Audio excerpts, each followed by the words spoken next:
meus amigos, meus irmãos. Nós estamos nos preparando para um estudo, para a Casa de Estudos Espíritas Fraternidade, de Itaipuaçu, na cidade de Maricá. E nós estamos felizes por poder compartilhar aqui com os irmãos aqui essa oportunidade de estudo que a doutrina nos oferece através das obras da codificação, através do Evangelho segundo o Espiritismo, que nós sempre temos como primícia utilizar os temas do Evangelho segundo o Espiritismo para que nós possamos aprender mais com os ensinamentos que o Mestre Jesus nos trouxe. E nós costumamos dizer que nosso compromisso com Jesus não se limita há 2000 anos, quando ele esteve fisicamente lá na Galiléia, na Judéia distante, mas sim que nós estamos vinculados a Jesus há aproximadamente 4,6 bilhões de anos, quando ele, pela vontade do Pai Criador, iniciou a transformação daquela massa em vinha que saiu do Sol, como Emmanuel fala para a gente no Caminho da Luz, né? E entregou em suas augustas mãos para que transformasse o que hoje nós conhecemos como o planeta Terra, aonde nos abriga há centenas de milhares de existências, buscando sempre o progresso moral, espiritual e intelectual para a nossa jornada. Aí eu gostaria dos irmãos, dentro da possibilidade, me desse sempre um retorno em relação à imagem, ao som, se está bom, se não está, se precisa melhorar alguma coisa, como é que está beleza. Isso aí o nosso irmão Ernesto já está nos dando o primeiro feedback, né? Para que nós possamos começar a nossa tarefa, nosso estudo na noite de hoje. E como já é o hábito, né, eu vou fazer a página inicial e em seguida eu faço a prece de início das nossas atividades para que a gente possa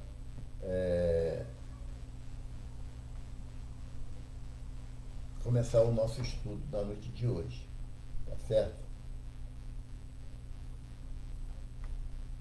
Estou tentando aqui acertar aqui as configurações para que possamos ter um êxito, né, nas nossas atividades.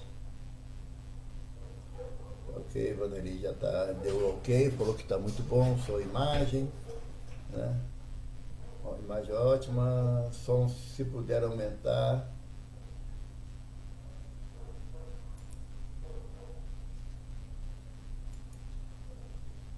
Eu não tenho como aumentar porque eu acho que o meu som aqui, deixa eu ver se eu consigo aumentar alguma coisa. Não sei se melhorou agora, Ernesto, por favor.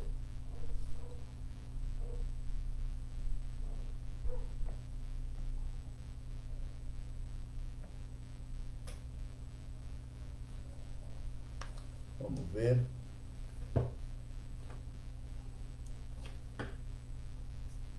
Boa noite a todos.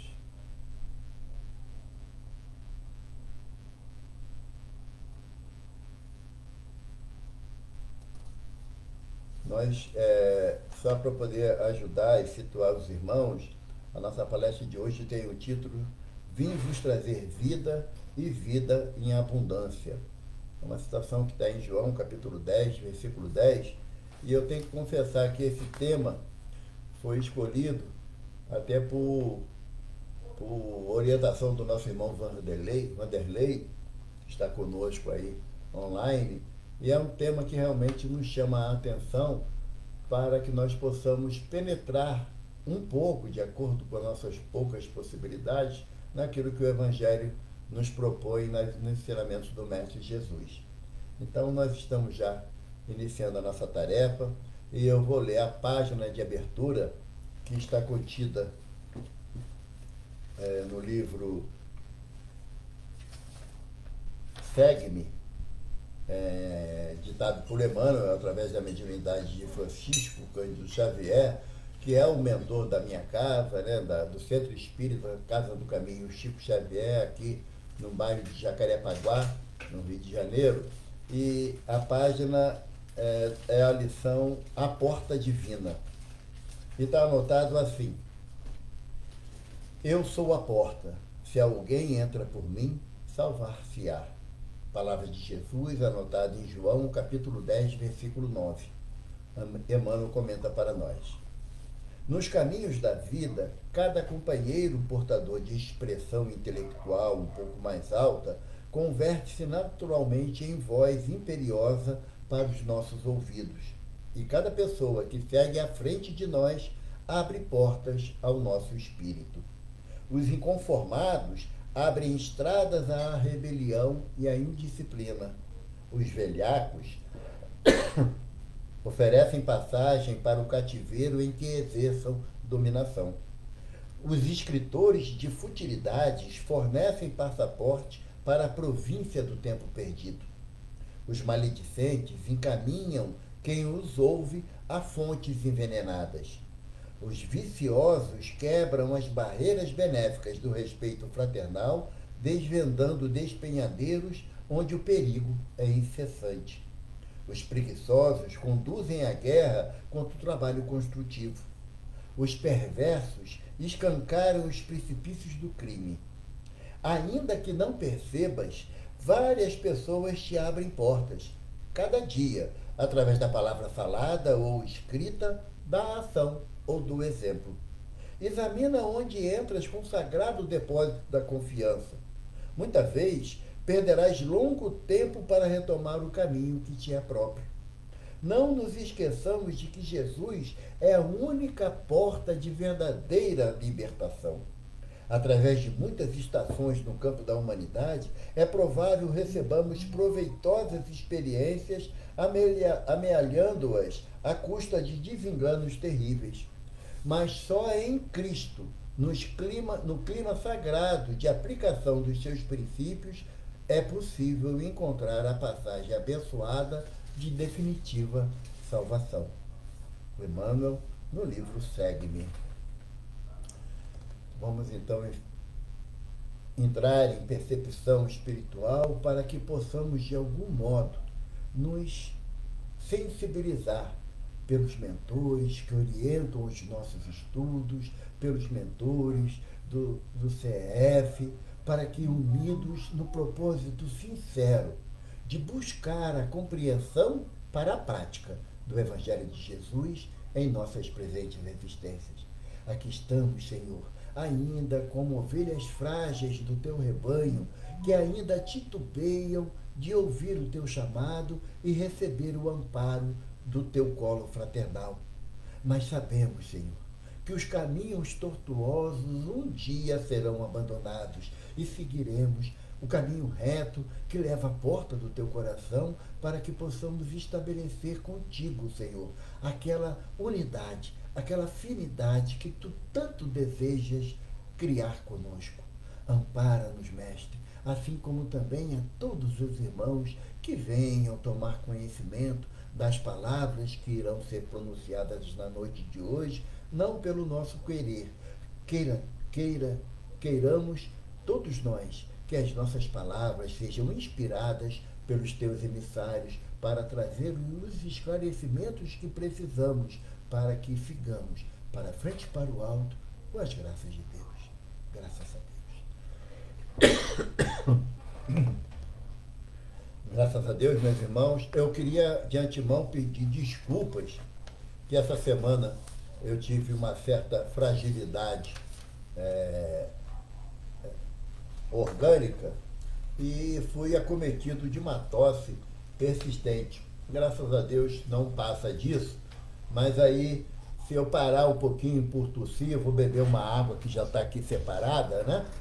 Para que a gente possa continuar o nosso propósito de trazer o tema que consta esse tema no Evangelho segundo João, no capítulo 10, versículo 10, vim vos trazer vida e vida em abundância.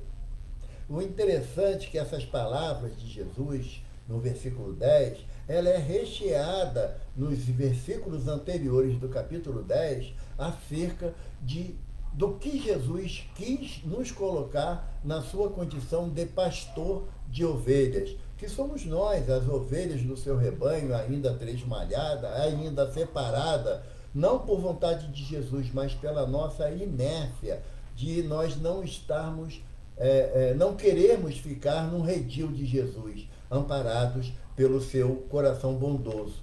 Para que nós possamos compreender um pouco a ligação entre o pastor e a ovelha da época de Jesus, lá do início da nossa era cristã, nós temos que ter uma compreensão um pouco da vida do povo hebreu, que era um povo basicamente de pastoreio, não era um povo assim, tanto ligado à agricultura, porque o terreno não era propício a isso, mas sempre que possível eram feitas as plantações, né? A agricultura era muito restrita a grupo familiar, e a maioria do povo já estava atuando na área de pastoreio.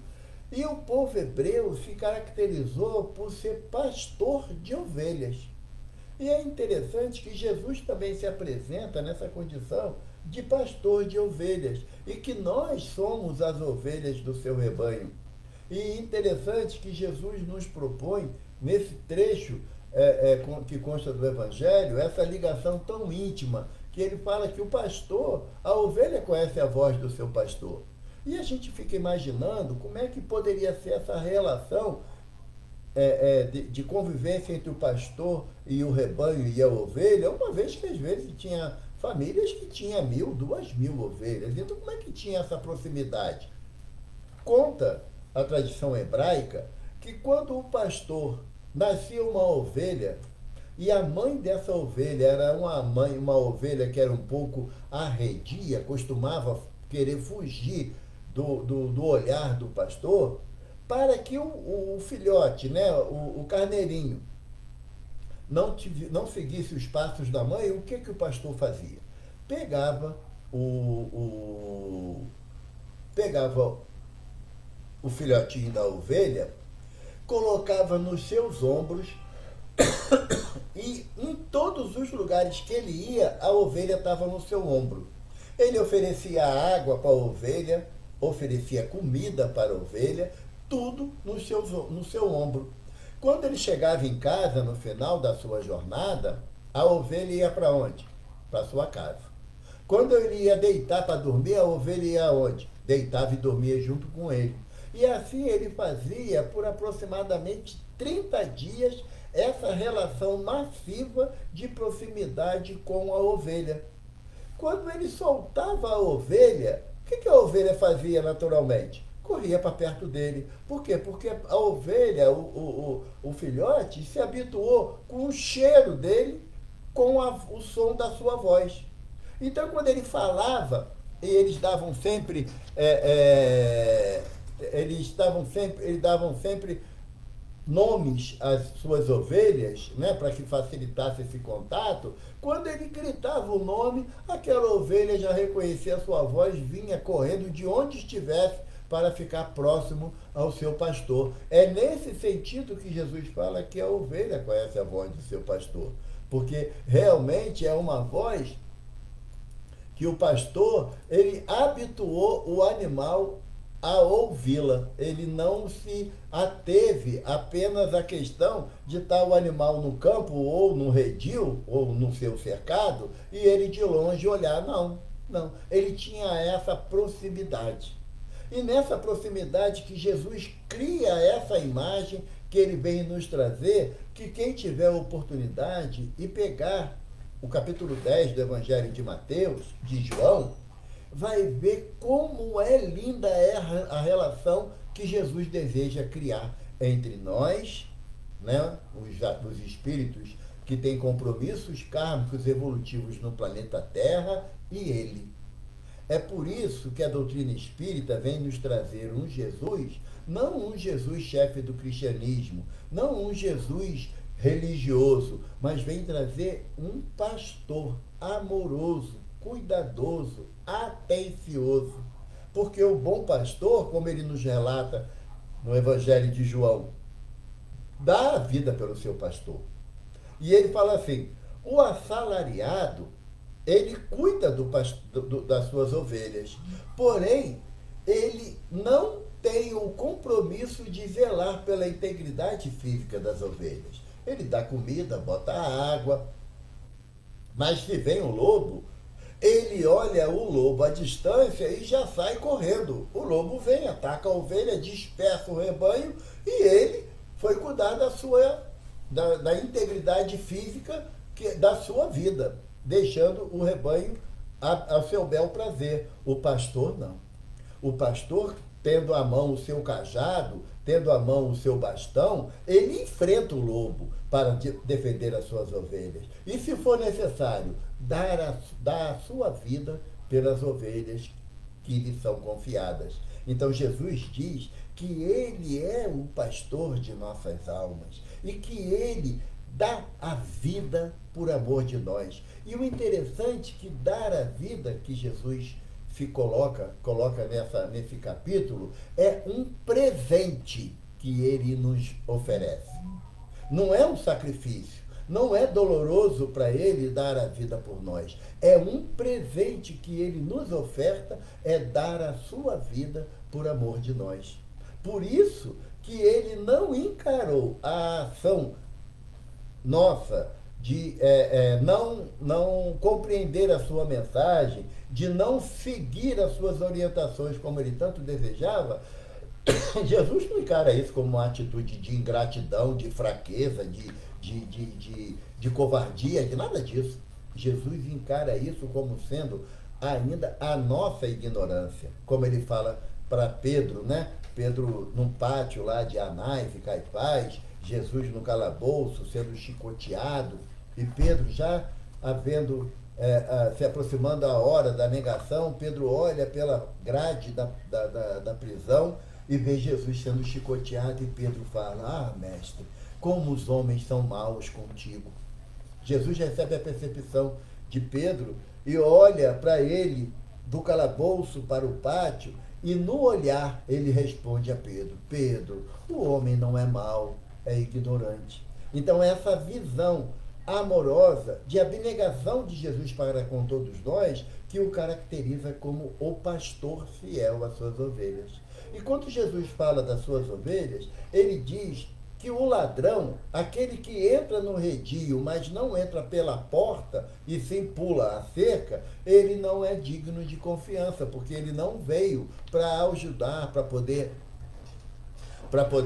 ele ser útil às ovelhas. Ele vem para subtrair a ovelha do rebanho. Ou seja, são aquelas percepções que nós temos que muitas das vezes nos tira do caminho da nossa tranquilidade de consciência, para que tenhamos momentos de euforia, não de alegria. Mas quando Jesus relata que ele, como é o pastor, ele entra pela porta do redil. Ele não precisa pular a cerca, ele não precisa quebrar a cerca para poder entrar. Ele entra pela porta e, ao chamar as ovelhas, ela ouve a sua voz. E o interessante que nos estudos que eu estava fazendo para essa nossa conversa, eu ouvi uma palestra do nosso irmão Haroldo Dutra Dias, que ele comenta uma interpretação de um pastor, de um rabino residente nos Estados Unidos, que ele fala sobre o Evangelho de João, associando o Evangelho de João ao Templo de Jerusalém. Por que ele faz isso? Jesus se coloca na condição, em certos momentos do Evangelho de João, ele se coloca em certos momentos na divisão que o Templo de Jerusalém tinha. E ele diz, né, até o capítulo 12 do Evangelho de João, Jesus tem um encontro com os sacerdotes, com a mulher samaritana, com o centurião romano. E no templo existe o primeiro pátio do templo, existia o primeiro pátio do templo, era o pátio dos gentios, ou pátio das gentes, aonde todo mundo poderia penetrar. E naquela época, né, as mulheres não tinham muita consideração no meio social, e no pátio dos gentios, ali a mulher podia entrar. No capítulo 13 ao capítulo 17, Jesus já se coloca na relação com os discípulos mais próxima, orientando os discípulos de uma forma mais próxima para que possam compreender a sua mensagem. E aí, em relação ao templo, esse espaço, que seria o segundo momento, só poderia entrar o hebreu, o judeu, de nascimento. Só podia entrar o judeu de nascimento. Ali não era possível que um gentio ou uma mulher penetrasse. E se entrasse ali, poderia ser assassinado, poderia ser morto pela guarda do templo.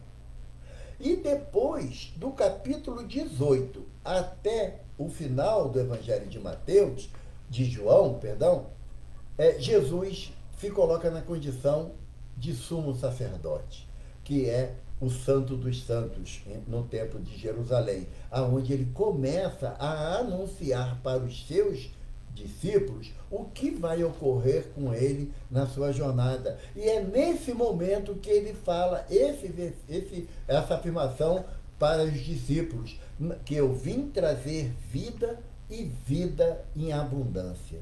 Que vida é essa que Jesus veio trazer? Evidentemente que nós, como espíritas, a gente quer puxar a brasa para a nossa sardinha e acha que vida em abundância que Jesus se refere é a vida, a existência espiritual, a multiplicidade das nossas existências. Ou seja, o que Kardec caracteriza como reencarnação, ele coloca o termo pluralidade das existências. Porque reencarnação era um termo que já existia, do povo hebreu, do povo hindu, do povo egípcio, já era conhecido esse termo. Agora, pluralidade das existências tem um outro objetivo de esclarecimento. E nós achamos que quando Jesus fala que vem trazer vida e vida em abundância, é o quê? É que nós vamos ter tantas quantas existências for necessárias para o nosso progresso moral. Não é assim? Não, não é. Não é assim. Trazer vida e vida em abundância, Jesus está trazendo uma proposta para a gente que não se aplica à questão da multiplicidade das existências que todo espírito tem. Acreditando ou não, aceitando ou não a lei da reencarnação, ela é um fato. Ela é uma prova da misericórdia de Jesus para que nós tenhamos tantas quantas oportunidades seja necessária para caminharmos em direção ao Pai. Porque o termo salvar é um termo oriundo ainda da fase inicial do cristianismo. A doutrina espírita, ela não é uma doutrina salvacionista, é uma doutrina progressista, de progresso moral constante. Porque o termo salvar-se era aplicado naquela época para o povo hebreu como chegar num plano de progresso moral que não precisasse mais reencarnar. Então, nós temos que entender que o termo salvar-se, que ainda é utilizado por outras doutrinas co-irmãs nossas, eles ainda não têm essa visão da lei de progresso moral. Porque a doutrina espírita, repito, é uma doutrina progressista e não salvacionista. Ah, Valdo, tem grande diferença? Não, não tem grande diferença. Não é que isso aí o Evaldo descobriu a pólvora quando tocou nesse assunto, não. Mas é apenas de nos situarmos. Porque senão vamos começar a achar que a salvação ela se baseia em atos exteriores. De sair dizendo por aí que eu sou espírita, que eu pratico a caridade, que eu sou humilde. Só em fazer essas afirmações eu já me coloco distante do real objetivo que a doutrina me propõe. Porque quando os espíritos dizem a Kardec que o bem é tímido, não se associa à timidez das ações. Nós devemos atuar instintivamente e atuantemente, desculpe a repetição, mas no bem. O que deve se tornar tímida é a anunciação das nossas ações. Nós devemos modificar as nossas condutas de forma que os outros percebam a nossa transformação, mas não tomar atitudes para que os outros avaliem que nós estamos transformados porque somos espíritas. Não é assim, não. Então, o termo salvar-se, ele não se aplica ao entendimento que a doutrina espírita nos traz em função do progresso moral, que é uma lei divina. Porque quando o Paulo de Tarso fala nas cartas, se eu não me engano, aos Efésios, eu não tenho muita certeza, ele diz que pela graça sois salvos. Muitas das vezes nós entendemos ao longo da nossa jornada evolutiva que de graça somos salvos. Basta acreditar que Jesus é o Senhor e Salvador, que está tudo resolvido na minha vida, quando não é assim. O Mestre mesmo nos propõe: se quiseres vir após mim, renega a ti mesmo, tome a tua cruz e siga-me. Ou seja, é as nossas ações no bem que vão caracterizar a minha renovação de propósito, logo vão comprovar o progresso moral que eu estou fazendo. O que o senhor Allan Kardec nos propõe no Evangelho segundo o Espiritismo, quando ele nos diz que o verdadeiro espírita é aquele que promove a sua transformação moral e pelo esforço que emprega em domar as más inclinações. Durante um bom período, nós temos dificuldade de entender o que é essa proposta do Sr. Allan Kardec. Promove a sua transformação moral. O que é transformação moral? Vai deixar de ser imperfeito para ser puro? De uma hora para outra? De um dia para outro? Não. Não é isso a proposta do Evangelho segundo o Espiritismo. A proposta do Evangelho é que, uma vez eu entrando em contato com aquilo que a doutrina espírita me propõe acerca da moral cristã, eu comece a abandonar os atos anteriores que ferem a moral do Cristo. Então, a transformação moral é modificar hábitos que me distanciava da moral que o Evangelho de Jesus me orienta, me propõe. Não é a questão de nós simplesmente, por nos tornarmos espírita, compreendermos a proposta do espiritismo, que já está resolvido, o meu passado acabou. Não, não é isso não. Não é isso não. O passado, ele sempre vem à tona no momento adequado para que nós modifiquemos as nossas condutas morais. Se eu me associava com muita alegria, com muita satisfação ao orgulho e à vaidade, com o advento da doutrina espírita, eu me proponho uma transformação, uma modificação para que eu vá lutando contra o meu orgulho e contra a minha vaidade. Porque não é uma dificuldade fácil de ser vencida. O próprio apóstolo Paulo nos fala na carta aos Coríntios, né?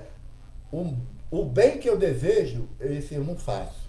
E o mal que ainda habita em mim, esse eu faço. E eu acho linda essa frase, porque Paulo fala, o mal que ainda habita em mim. Ou seja, a dificuldade está no meu íntimo.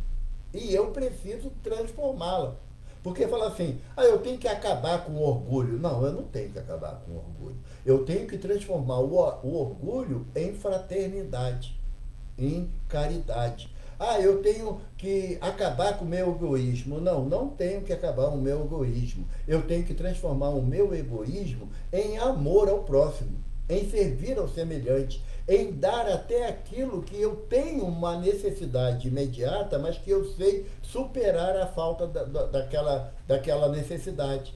Então, não é a proposta da doutrina, não é você eliminar como se fosse algo que alguém botou dentro de você, que é o orgulho, o egoísmo, a vaidade. Não é. É transformar esses sentimentos ainda perniciosos que nós insistimos em alimentar há muitas existências, para que nós possamos compreender o que Jesus veio nos trazer em relação a ter vida e vida em abundância. Há uma passagem no livro, se eu não me engano, Cartas e Crônicas de Humberto de Campos, eu era para ter separado para trazer e vocês me perdoem, eu esqueci.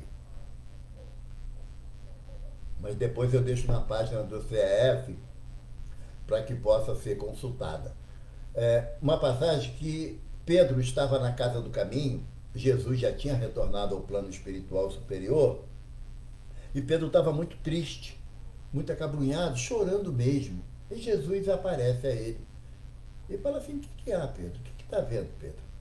Pedro fala assim: não são esses nomes, eu vou dar 3 nomes aqui que não está na história não, mas eu não lembro dos nomes certos. Pedro falou assim: ah, Senhor, Youssef diz que eu trato aqueles que têm dinheiro com mais cuidado e carinho do que aqueles que são pobres. Não é verdade, Senhor. Eu sigo a tua orientação de não fazer distinção de ninguém, a todos ajudando dentro das minhas possibilidades. E aí Jesus falou assim: Pedro, Pedro, Youssef vai viver.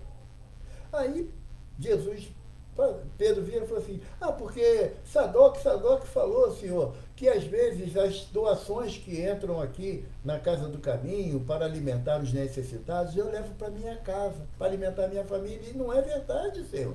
Tudo que entra aqui é consumido aqui. Eu tenho um olhar seguro da minha consciência que não me permite desviar um grão de nada daqui. Aí Pedro falou: Jesus falou: Pedro, Sadoc vai viver. E Pedro fala: mas Senhor, mas também tem Salim fala que todas as vezes que eu coloco os irmãos em melhores condições de saúde para ajudar na horta, aqui na plantação, para que tenhamos o legume sempre fresquinho, e ele fala que eu sou o único que não faço nada aqui. Eu nem um prato eu lavo. Não é verdade, Senhor. Eu desperto antes do sol nascer e pego a vassoura, vou a cuidar do ambiente para que esteja tudo limpo, visito os doentes que estão aqui dormindo aqui na casa, levo sempre uma palavra de conforto, eu sou o primeiro a deitar e o primeiro a levantar, chego às vezes à exaustão. Jesus fala: Pedro, Salim vai viver. Aí Pedro falou assim: mas mestre, vivendo está todo mundo vivendo. Que viver é esse? Aí Jesus orienta a Pedro e a todos nós: Pedro, a vida ela é intensa. O que nós passamos muitas das vezes no plano físico são pequenos momentos das nossas distrações. Quando esses irmãos, Salim, Sadoc e Youssef, chegar no plano espiritual e ver realmente as tuas ações em prol do semelhante, sentirão vergonha das acusações. Viver, Pedro, viver é você ter a consciência voltada para a lei de Deus, para o amor ao próximo e amar a Deus sobre todas as coisas, como tantas vezes eu vos ensinei. Releva, Pedro, perdoa, ampara e socorre. Porque quando você se entristece com a avaliação de alguém sobre você, perde tempo na lamúria e enrijece a mão no auxílio àqueles que realmente necessitam.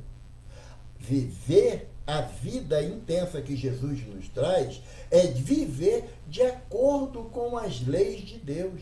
Viver de acordo com as leis que, como nos dizem os benfeitores na questão 621 do Livro dos Espíritos, é onde Deus colocou a lei de Deus, a sua lei em cada um de nós, é onde que ele colocou? Na nossa consciência. Então, a vida em abundância que Jesus veio nos ofertar é em relação à vida espiritual, mas não no processo reencarnatório, mas sim de como nós vamos nos portar quando retornarmos à pátria espiritual. Porque todas as vezes que Jesus se referia à vida espiritual, ele falava o quê? Aquele que perseverar até o fim ganhará a vida eterna. O meu reino não é deste mundo. Se fosse desse mundo, eu teria aqueles que me defenderia. Mas o meu reino não é desse mundo. Nós não podemos associar vida e abundância com possibilidade reencarnatória. Não é isso a proposta de Jesus para todos nós, para cada um de nós. Jesus não quer que nós estejamos na ciranda da reencarnação de forma indefinida, não. Quem quer isso somos nós. Quando não associamos os ensinamentos do Evangelho à nossa transformação moral, que é a proposta essencial da doutrina espírita, é a transformação moral. É o esforço que empregamos para domar as más inclinações. Então, quando se refere em vida e vida em abundância, é a oportunidade da eternidade que Jesus veio nos trazer. Porque tem uma parte do Evangelho, o sacerdote chega para Jesus e fala assim: Senhor, como devo conquistar a vida eterna? Aí Jesus fala assim: o que está escrito na lei? Como leis? Aí o sacerdote responde: amarás a Deus sobre todas as coisas, de todo o teu coração, de todo o teu entendimento e de toda a tua alma. Jesus falou: disseste bem. Crês que Deus é Deus de Abraão, de Jacó e de Isaac? Claro, senhor, claro, claro. Deus é Deus de Jacó, de Abraão e de Isaac. Está escrito lá e nós acreditamos plenamente disso. Aí Jesus falou: Deus é Deus de vivos e não de mortos. Essa frase de Jesus já seria o suficiente para tirar qualquer dúvida do nosso coração em relação às possibilidades de vida futura que Jesus nos oferece. Só essa frase do Mestre. A vida que Jesus vem nos propor é a vida da imortalidade. Nós temos um período ainda muito próximo de assimilação de vida e morte. E eu gostaria de fazer uma pergunta, embora vocês respondam em pensamento, porque assim, o Facebook ele tem uma plataforma que permite a gente ler pensamento, né? Então, qual é o oposto de vida? Alguém sabe me dizer? Ninguém consegue responder porque não tem oposto de vida. Tem o oposto da morte. Qual é o oposto da morte? O nascimento. Quando você nasce, você está se opondo à ideia da morte quando terminou a outra existência. Mas vida não tem antônimo. A palavra vida não tem antônimo, porque a vida é contínua. A vida é eterna, imortal. Nós, quando passamos por diversas fases no processo evolutivo do princípio espiritual, experimentamos o fator morte, mas não encerramos a nossa jornada de aquisições espirituais, mesmo como princípio espiritual. E quando nós chegamos na condição de espírito, princípio inteligente do universo, como nos dizem os benfeitores, através do Livro dos Espíritos, aí nós somos detentores da vida eterna, da vida imortal. A pegadinha é um pouquinho só, Marisa, não é uma pegadinha que eu também caí nela também. Então a gente tem que aprender assim, né? A gente aprende e passa adiante. Né? Que nem tem uma outra pegadinha, quer ver? Eu vou falar para vocês, perguntar a vocês, que eu gosto muito dessa pegadinha também. Isso aí, se puder escrever ali no chat, e quando responderem eu comento. Eu gostaria que vocês me ajudassem. Que dia, mês e ano nasceu Allan Kardec? Eu vou avisando, é uma pegadinha. Quem disser responder certo, eu vou falar também. Então, a nossa visão de morte, ela está atrelada ao nosso sentimento de finitude em relação à vida física. Porque todos nós encarnamos e temos um período certo de que nós iremos permanecer nesse plano físico, com um corpo que o Senhor Deus nos favoreceu, mas tem prazo de validade. Quando nós nascemos, o Rossano Klinger fala isso, né, numa palestra dele. Quando nós nascemos, que hoje as crianças nascem na maternidade, né? Na minha época era dentro de casa mesmo, a criança recebe uma pulseira onde tem o nome da mãe e a data de nascimento, não é assim? Ali também tem a data de desencarne. Mas na hora que a enfermeira pega a criança para entregar para a mãe, ela paga essa data. Então a gente não sabe quando é que nós vamos desencarnar. Mas iremos desencarnar. Mas desencarnar não é morrer. Há uma diferença bastante gritante sobre isso.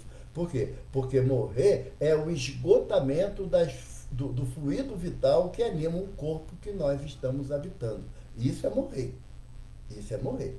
Que é o fim do corpo físico. Mas não é o fato do meu corpo morrer que eu morro também. Eu, o princípio inteligente, o ser consciente, eu não vou findar a minha jornada com o fim desse corpo que hoje me serve. E eu agradeço muito a Deus essa oportunidade de ter esse corpo.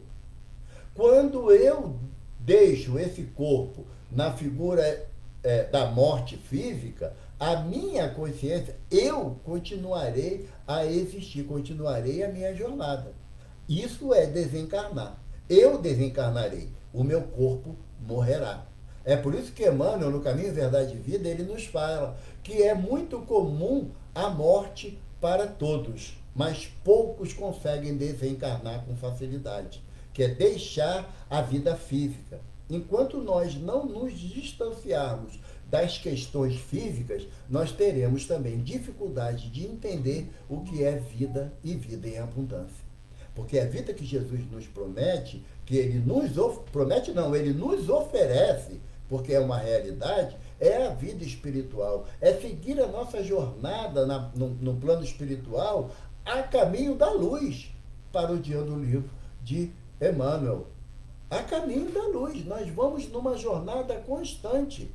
Muitos de nós, nas oportunidades que nos foi dada de várias existências anteriores, não quisemos aproveitar as chances que o plano espiritual nos oferece. Nesse momento, nesse período que nós estamos na Terra, fisicamente no plano Terra, é um momento de ouro. Um momento de ouro. O Vanderlei já sabia da resposta e escreveu ali na publicação do Livro dos Espíritos. Então, quando foi que foi publicado? Quero dia, mês e ano, Vanderlei. Não é só essa frase aí, não. Agora eu quero dia, mês e ano, para ver se você sabe mesmo, ou você chutou. Essa nossa visão de continuidade da vida é que deveria nos alegrar, nos dar a esperança da continuidade de tudo aquilo que eu vivi na matéria sem a matéria. Porque nós ainda estamos atrelados de que, eu acho interessante, às vezes eu chego e falo assim, ô fulano, e seu pai? Meu papai morreu. É mesmo? Papai morreu? Papai morreu, já tem uns 2 anos que papai morreu. Eu não consigo entender essa nomenclatura que os espíritas dão para aqueles que nós amamos, a Maristela disse que sabia da resposta, que eu já fiz essa pegadinha com ela também. Aqueles que nós amamos, eles não podem estar atrelados a uma ideia de finitude. Eu vejo, e às vezes eu acompanho algum irmão a entregar o seu corpo à terra, lá no cemitério, e é comum a pessoa falar assim, papai foi enterrado ali, papai está enterrado ali, a mamãe está enterrado lá. Como assim? Seu pai e sua mãe estão no cemitério? Você não é um espírita que acredita na continuidade da vida? Que a vida que Jesus nos oferece, a vida em abundância, não é essa vida aqui que tem prazo de validade, que nem já falei, é a vida espiritual. Eu tenho que me preparar para o retorno à espiritualidade, porque é inevitável. Os benfeitores, Kardec pergunta aos benfeitores, na pergunta 651, se a fatalidade ela existe. E aí os benfeitores falam o seguinte, em relação à vida material, a fatalidade existe em 2 momentos, o nascer e o morrer. Porque uma vez que você entra no útero materno, a fecundação do óvulo, se tudo correr como planejado, né, você vai nascer no período de 9 meses, não é assim? Agora, quando chegar no período já do 9º mês, que já está tudo certo para nascer, o espírito vai falar assim, não, eu quero ficar aqui dentro mais um mês, porque aí fora está muito complicado as coisas, tem Covid, tem tudo aí fora, um calorão danado, não, aqui dentro do útero da mamãe está mais tranquilo, mês que vem eu nasço. Pode falar isso? Não, porque aí faz uma cesárea, tira ela quase na marra lá de dentro da criança. Depois não entende porque que a criança chora quando nasce, né? Então, esse momento é um fatalismo, como também o momento do desencarne. Porque quando chega a hora de nós entregarmos o corpo à terra, seguirmos a nossa jornada para a vida e vida em abundância, que é a vida espiritual, nós não podemos adiar aquele momento pela nossa própria vontade. Então, é um fatalismo. Isso em relação à vida material. Em relação à vida espiritual, diz os benfeitores, é o progresso, a lei de progresso. Ou seja, todos nós iremos progredir. Como fala o nosso irmão Robson Ribeiro, na música que ele canta de outro autor, né? Que um dia todos nós seremos anjos. E é uma expressão da verdade isso. Só que não dá para marcar prazo para Evaldo ser anjo.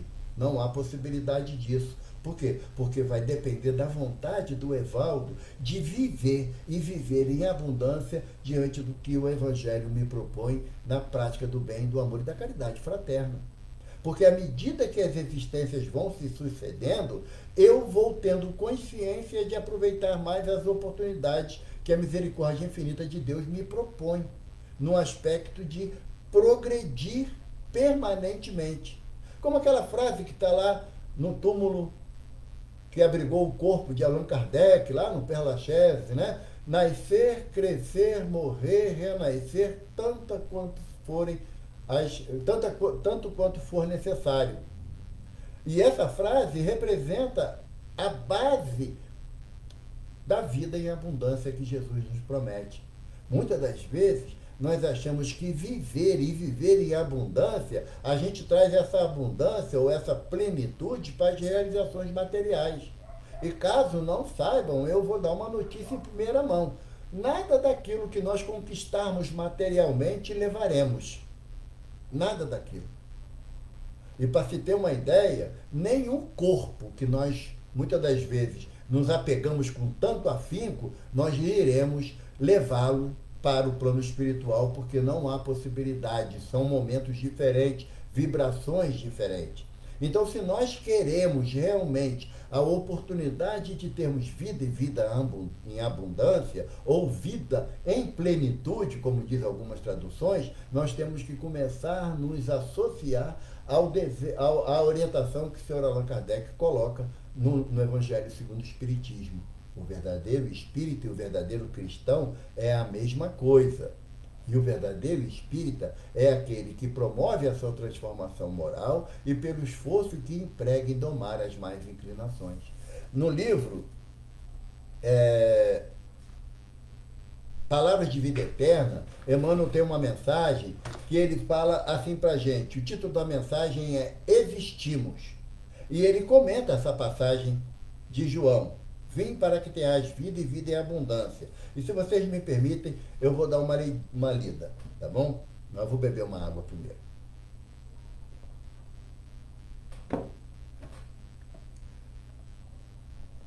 Emmanuel comenta para a gente da seguinte forma. Existimos. Existem todas as criaturas saídas do hálito criador. A pedra existe, a planta existe, o animal existe. Existem almas nos passos diversos da evolução e em sentido espiritual. No entanto, viver é algo diferente de existir. A vida é a experiência digna da imortalidade. A vida é a experiência digna da imortalidade. Há muita gente que se esfalfa, perdendo saúde e possibilidades em movimento vazio, quando não se mergulha nas tramas do mal, entretecendo reencarnações dolorosas. Há muita gente que destrói o próprio cérebro, escrevendo sem proveito, quando não expressa o pensamento para inspirar negação e crueldade, entrando em sofrimento reparador. Há muita gente que aniquila as horas, falando a esmo, quando não se utiliza do verbo para ferir e enlouquecer os semelhantes, adquirindo débitos escabrosos. Há muita gente que pede essa ou aquela concessão para frustrá-la em atividades sem sentido, quando não a maneja em prejuízo dos outros, criando lágrimas que empregará longo tempo para enxugar. Todos esses agentes da inutilidade, da delinquência, existem como todos nós existimos. Observa, assim, o que fazes. O berço confere a existência, mas a vida é obra nossa. A vida é obra nossa. Então, todos nós que estamos na experiência, no corpo, no plano físico hoje, todos nós existimos. Todos nós saímos do ventre de nossas mães. Isso aí, a Rogéria respondeu direitinho, 18 de abril de 1857. Isso mesmo. Antes era Denizar, Rivaio, Hippolyte, Leon, Denizar, Hippolyte, gente, eu me enrolei agora, hein? Desculpa.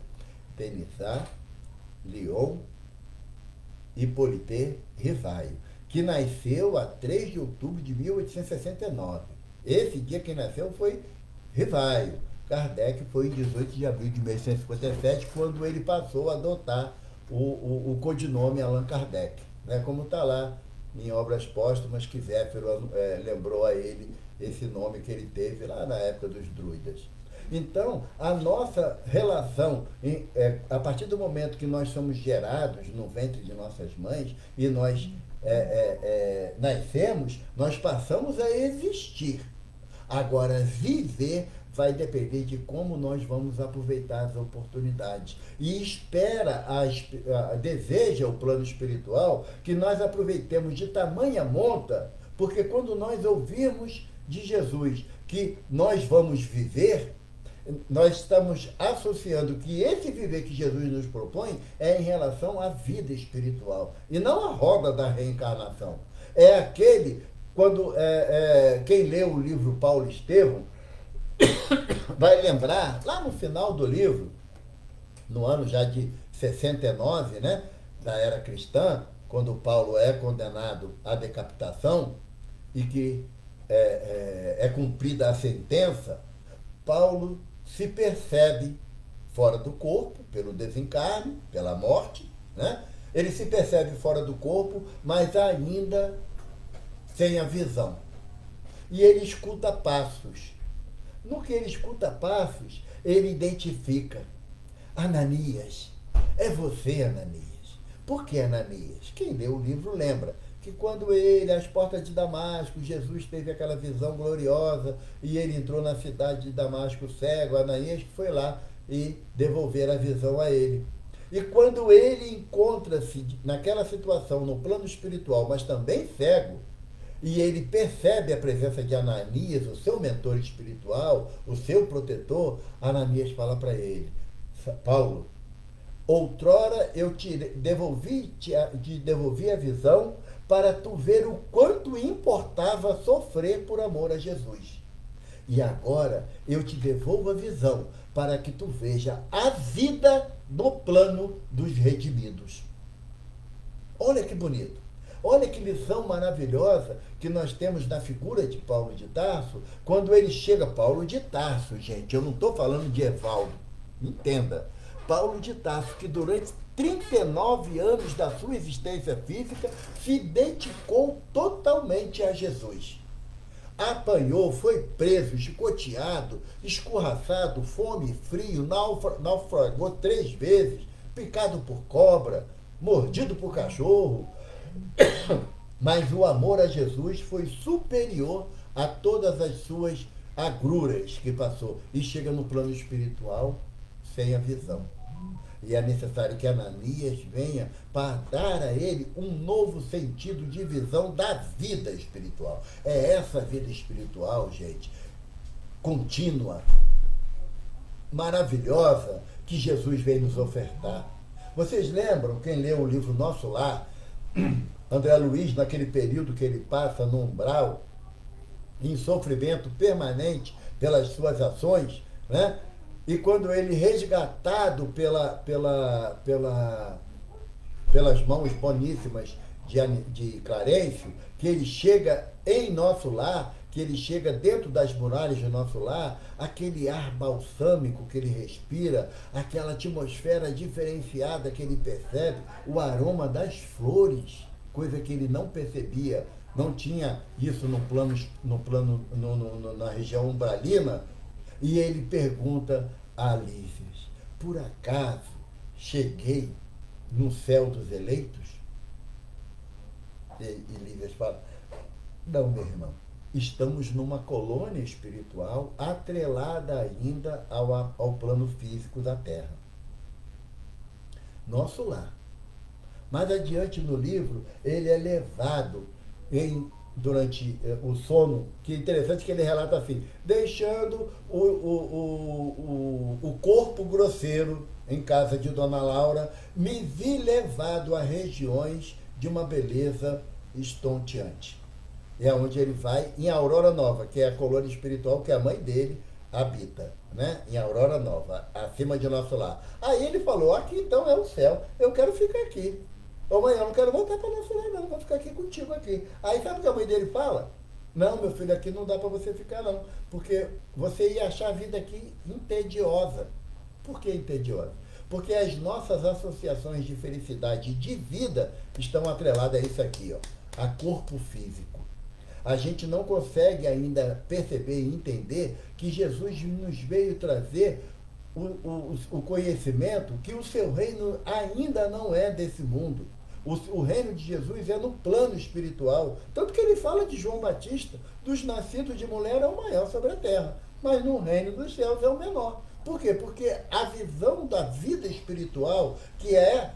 Eu não gosto do termo de vida verdadeira ou vida real, não, que dá a impressão que essa vida física aqui é algo fictício quando não é verdade. O plano espiritual é o plano das realizações imortais. E é esse plano de realizações imortais que Jesus veio nos ofertar com a vida e vida em abundância. Então, quando ouvirmos novamente essa expressão, que vos trago vida e vida em abundância, nós sabemos que Jesus não está falando do processo reencarnatório, da necessidade de pluralidade das existências. Não é isso que Jesus está falando. Jesus está nos prometendo que diante dos ensinamentos que ele nos trouxe, se vivenciarmos aqui no plano físico o início da nossa transformação moral, o início de domarmos as nossas más inclinações, encontraremos vida e vida em abundância no plano espiritual. Que nós encontraremos todos aqueles que nos antecederam na nossa jornada física. Aqueles amores, meu pai, minha mãe, meu filho, minha filha, meu irmão, minha irmã, minha esposa, meu marido. Nós iremos nos reencontrar na vida e vida em abundância. É isso que Jesus nos traz. Ele deseja que todos nós sejamos os cordeiros que reconhecemos a sua voz, e aí ele nos diz, eu sou o pastor, e chegará o tempo onde só haverá um rebanho e um único pastor. E que nós possamos dobrar os nossos entendimentos ao amor inconfundível do Senhor Jesus. Ele é a exemplificação da vida em abundância, daquilo que o Senhor Deus nos oferece quando nos disse, né, que fôssemos criados à sua imagem e à sua semelhança. A vida, ela não se encerra com o cessar do batimento cardíaco. Isso é fase. Isso é um período de transição tão natural, porque quando nós confiamos em Jesus, acreditamos nas palavras de Jesus, sabemos que Jesus nos promete a verdade, amigos, aí a vida se torna maravilhosa. Aí eu não temo mais a separação, porque ela não existe da forma que antes eu pensava. Porque o meu amor, aqueles a quem eu amo, não estão sepultados numa tumba fria e esquecidos. Não. Deus não é Deus de mortos, Deus é Deus de vivo. E é essa vida que Deus nos oferece que Jesus veio nos trazer, e vida em abundância. Graças a Deus, nós sempre agradecemos, que temos a certeza pelas nossas fragilidades, que a espiritualidade sempre nos abraça, nos envolve carinhosamente para que nós possamos passar os sentimentos mais próximos daquilo que os amigos espirituais desejariam nos esclarecer. Evidentemente, ainda como ferramenta rombuda que nós somos. Temos um amigo espiritual que é um mentor que nos ampara permanentemente, chamado Glicério Pires, que ele sempre nos ensinou que a ferramenta boa é aquela que tem à mão. Eu gostaria muito que o CF, que irmão Átimo, Gecal, o Gelve, o Gelque, as casas de Maricá tivessem uma ferramenta melhor para poder falar do Evangelho. Mas eu sempre me coloco à disposição, porque condição eu nunca tenho, mas Jesus há de completar as nossas deficiências. Muito obrigado a todos, do fundo da minha alma, do fundo do meu coração, a oportunidade de estarmos reunidos. E agora, com a permissão de todos, nós vamos fazer a prece de encerramento e que sejamos amparados, né? Sentindo as vibrações amorosas desses amigos que incansavelmente nos amparam, nos apoiam, nos estimulam a caminhar para frente. E é nesse sentido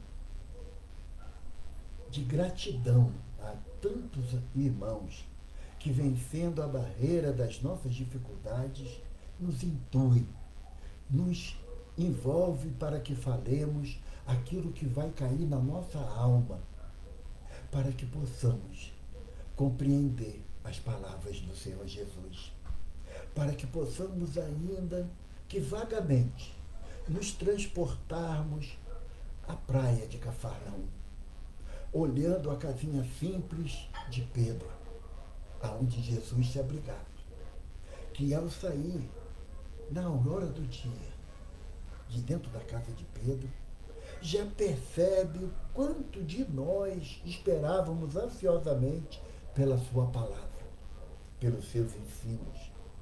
Jesus senta-se no barco, olha com tamanho amor para todos nós e fala-nos das coisas do céu, da vida que Deus nos oferece, das oportunidades de nos afastarmos das nossas dificuldades pelo nosso querer. Mestre, permita que guardemos no âmago da nossa alma as tuas palavras de orientação. Somos ainda espíritos recalcitrantes, mas estamos iniciando um processo de desejo íntimo de acolher as tuas palavras e exercitar os teus exemplos. Envolva-nos, Jesus. Ampara com teu olhar misericordioso cada irmão que venha tomar conhecimento desse estudo, a cada irmão que penetrar no CEF, em busca, muitas das vezes, do pão material, mas tu não deixa de nos oferecer o pão da alma.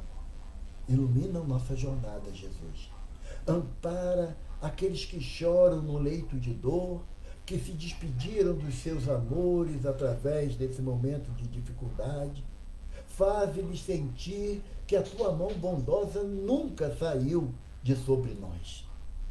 É a esperança que nós recebemos do teu coração bondoso. É o consolo que o teu Evangelho nos traz há tantos milênios. Ampara-nos, Senhor, e despeça-nos em paz, em nome de Deus. Com as graças de Deus. Graças a Deus.